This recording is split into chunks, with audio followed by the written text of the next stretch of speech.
Standing before me, all in black, was death. But I was so happy, so very happy. We exchanged vows, we embraced, and when we turned around, everyone was dead. Father and everyone. The stench of their bodies was horrible. But I had never been so happy.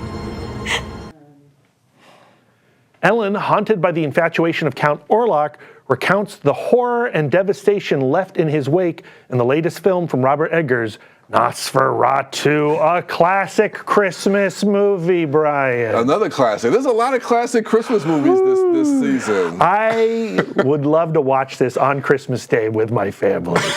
Robert Eggers, he's made The Witch and The Lighthouse and The Northman, and now he is turning his perspective to one of the great vampire stories, Nosferatu, of course, based on Bram Stoker's Dracula.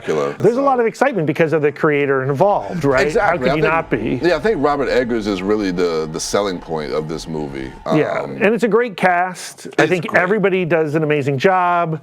I'm here for Willem Dafoe, obviously, but Nicholas Hoult is having one of the best years of his life in 2024, and he's fantastic in this movie. Lily Rose Depp is really, really strong in this film. She is, yes. I'll come back to that. I gotta say, though, Nosferatu is actually fairly grounded.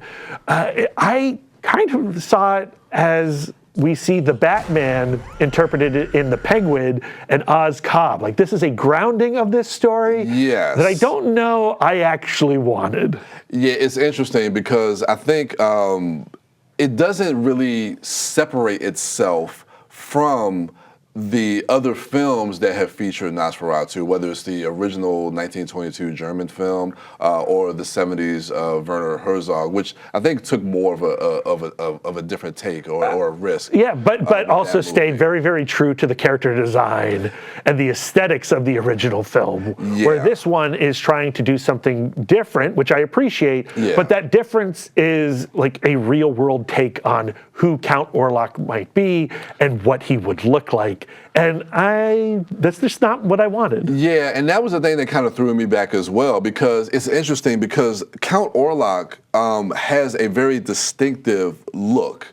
I mean, when you see those previous films, like his figure, like the way his figure is cut in the shadow, like when he's coming. It's one of the best creature designs of all time. Exactly. There's like the creature of the Black Lagoon, there's Nosferatu, there's that rat bat creature thing. Yeah. It's, like you said, a great profile. Exactly. So not here. Yeah, they do something completely different that I think is like you kind of go a little too far left. Well, I think they're doing, like Vlad the Impaler, right? Like this is what this character may have looked like back then, and then they are exploring what a ghoul would become when that window opens. I'll say this about the direction of this movie visually. I mean, he knows where to put a camera, how to move a camera, how to create mood and atmosphere. It's all that gorgeous. Stuff it's a gorgeous film, and that really kind of pulled me in, especially at the beginning of this film. The technical aspects are undeniable. The performances are undeniable. The cinematography is undeniable, right? And I think if this is the tone you want for Nosferatu, you're gonna love it. Yeah. It just wasn't what I wanted. But, I mean, again, it feels like a very kind of, like you were saying, kind of straight down the line, more grounded It's Dracula. We've all seen Dracula. And we know the story. So what's your rating for this? This is the theme of the episode. It's like right on that edge.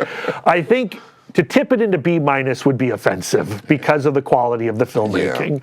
You got to go into B+. But if I'm going to watch a Dracula movie, I'm not going to watch this Nosferatu. I'm going to watch either Bela Lugosi or Bram Stoker's. Bram Stoker's, Francis Ford Coppola.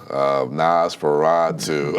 I'm also going to watch Twix. If you get that reference, then all right, so those are our thoughts on Nosferatu.